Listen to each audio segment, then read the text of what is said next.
Kisah horor yang berhubungan dengan hotel memang sangat sering kita dengar. Kejadian-kejadian aneh dan menakutkan sudah cukup membuat kita tidak betah berlama-lama menginap di dalamnya. Pengalaman mendapatkan gangguan makhluk halus saat menginap di kamar hotel bisa menyebabkan liburan yang semestinya menjadi kenangan manis berubah menjadi mengerikan. Kisah ini bermula ketika Azlan mengajak keluarganya berlibur ke Pulau Langkawi. Namun karena pandemi COVID-19 yang belum mereda, dia memutuskan untuk pergi ke Port Dickson saja yang lokasinya tidak jauh dari Lembah Klang. Awalnya semua berjalan normal dan keluarganya bahagia menghabiskan waktu berlibur. Mereka bersenang-senang mengingat letak hotel yang dekat dengan pantai. Bahkan debur ombak pun terdengar jelas.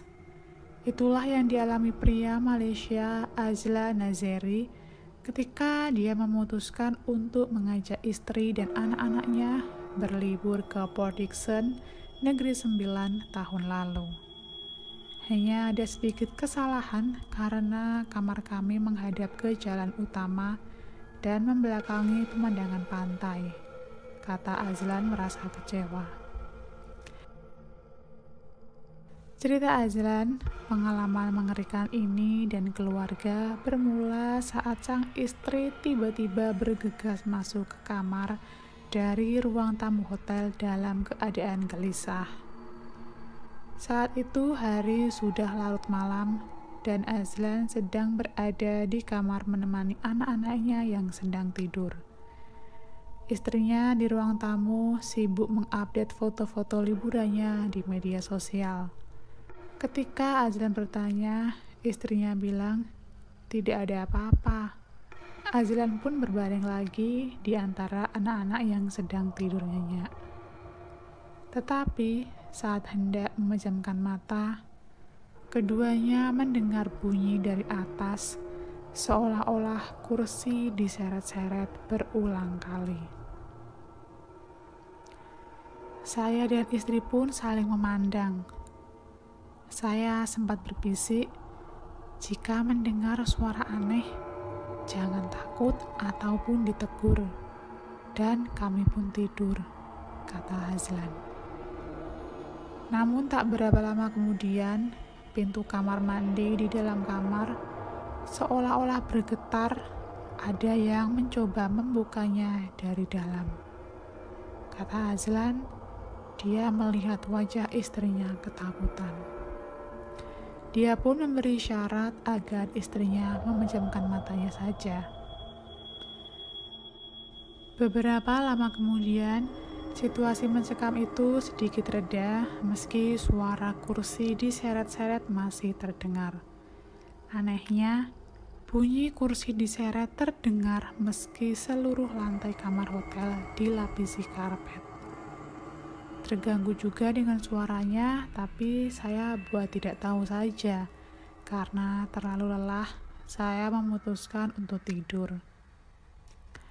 Saya merasa cuma tertidur sesaat ketika mendengar suara samar orang membaca Al-Quran. Ketika membuka mata, saya melihat istri sedang memutar audio Al-Quran di handphonenya, kenang Azlan.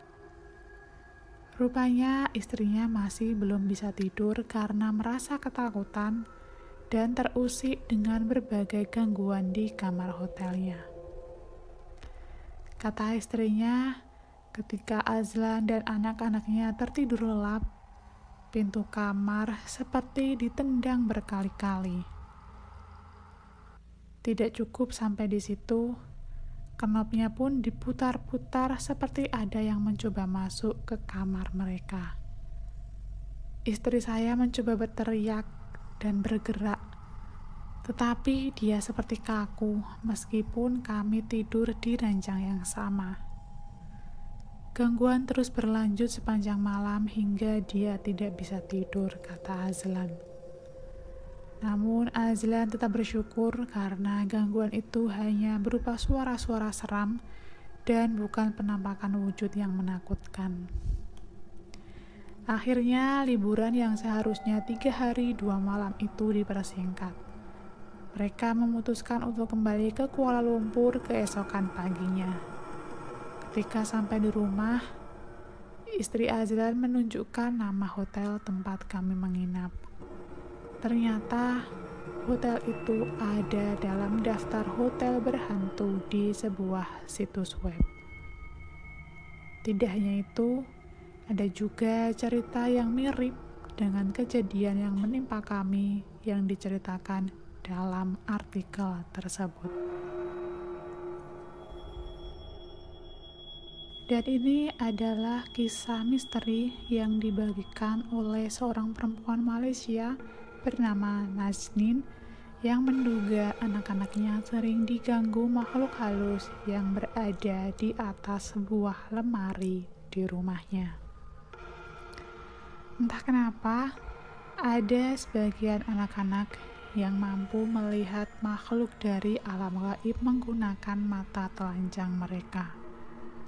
Lebih menyeramkan, ada kalanya mereka bisa bercakap-cakap dengan makhluk halus itu. Makhluk di atas lemari muncul pertama kali di rumah Nasnin saat dia tinggal di Amerika Serikat. Kedua anaknya sering melihat penampakan dan selalu menunjuk ke atas lemari. Anaknya yang masih bayi bahkan sering bangun pukul 3 pagi. Dia kemudian tertawa-tawa sambil terus memandang ke arah atas lemari, seolah-olah ada orang di sana yang menggodanya. Sedangkan yang sulung berusia 3 tahun, setiap malam saat mau tidur, tiba-tiba menjerit dan menangis. Si sulung kemudian lari dan bersembunyi di belakang Nasnin sambil menunjukkan jari ke atas lemari. Dia bilang, "Mami, itu apa? Apa itu, Mami?" Sambil jerit-jerit dan menangis tiba-tiba. 3-4 hari berturut-turut kena ganggu, kata Nasnin. Ada lagi kejadian di malam lainnya. Nasnin sedang menidurkan bayinya di pangkuannya. Dia sengaja membelakangi lemari agar anaknya tidak melihat ke arah lemari misterius itu. Meski sudah mengantuk, anaknya malah berusaha menyembulkan kepala agar bisa melihat lemari itu. Begitu melihat ke atas lemari, anaknya senyum-senyum sendiri. Tidak hanya malam saja, gangguan makhluk di atas lemari itu, sore hari pun dia juga bikin hal yang meresahkan Nasnin dan anak-anaknya.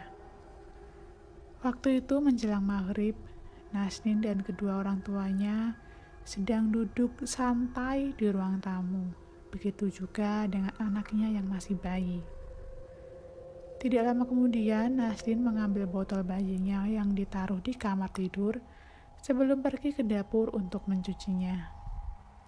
Entah apa yang dilakukannya, anak sulung ikut masuk ke kamar tidur dan berdiri di depan lemari itu.